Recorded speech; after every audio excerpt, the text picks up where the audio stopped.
Thank you, Mr. Chairman, Mr. Ranking Member, and Mr. Secretary. Thank you for being here today. DHS personnel carry enormous responsibilities every single day. TSA officers protect our transportation systems. FEMA personnel respond when communities are devastated by floods, hurricanes, and wildfires. Cybersecurity and counterterrorism professionals work around the clock to identify threats before Americans are harmed. These public servants should be empowered to focus on these missions, not forced to operate inside a department increasingly consumed by political agendas and headline-driven decision-making. Serious operational failures continue to mount at the Department of Homeland Security under this administration. We've seen individuals with lawful legal status being wrongfully detained or deported despite having authorization to remain in the United States.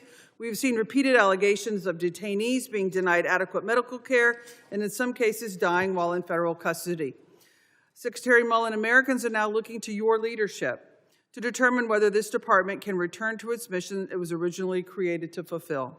They want to know what steps you are taking to restore professionalism within DHS, improve oversight of detention facilities, prevent further deaths in federal custody, stop the wrongful deportation of individuals with legal status, eliminate political interference inside FEMA, improve training and operational standards for enforcement personnel, and ensure that disaster response decisions are driven by urgency and public safety rather than bureaucracy and politics. To highlight some of the incompetence we've seen over the past year, I want to take a moment to quote directly from the final report, which was released earlier this month, issued by the President's own FEMA Review Council under the Trump administration. This report was not written by Democrats. This was your administration's own assessment of FEMA. And frankly, the report reads like a broader indictment of how this agency has been allowed to deteriorate over the past year. The report states that FEMA acknowledges concerns about staffing sufficiency, disaster response delays, and operational shortcomings that have weakened FEMA's disaster response capabilities.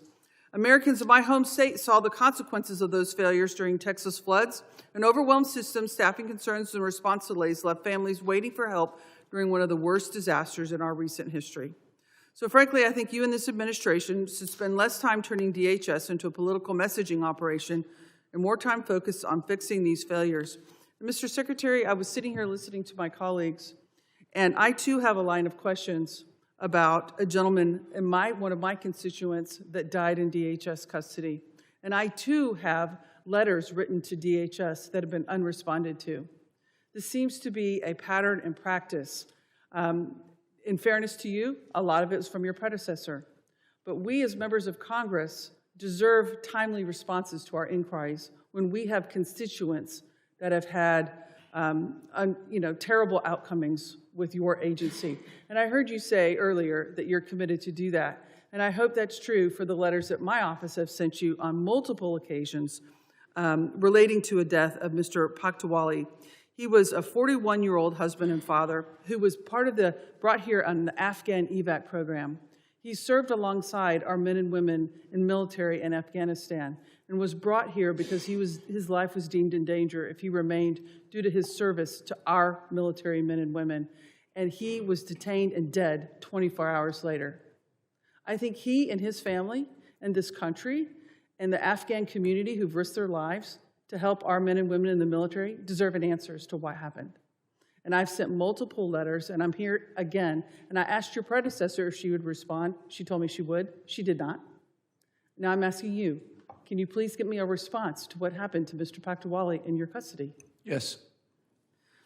Because is it possible that we can get a copy of that letter just so we can find it? There was a lot of stuff that's been hard to find.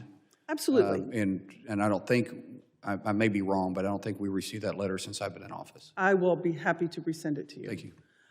Because we have asked on multiple occasions, it's not normal for a 41-year-old to be detained, taking his kids to school, and to be dead in your custody 24 hours later.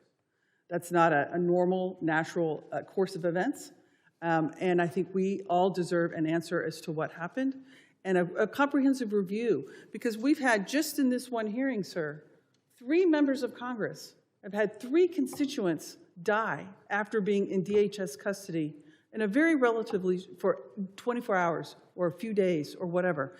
And this is part of the problem with why the American people are so frustrated, because these events happen that should not happen, and there's no accountability, and there's no transparency as to the cause and what happened, and no assurances that they're going to stop in the future. And I'm so sorry, I just ran out of time. I yield back.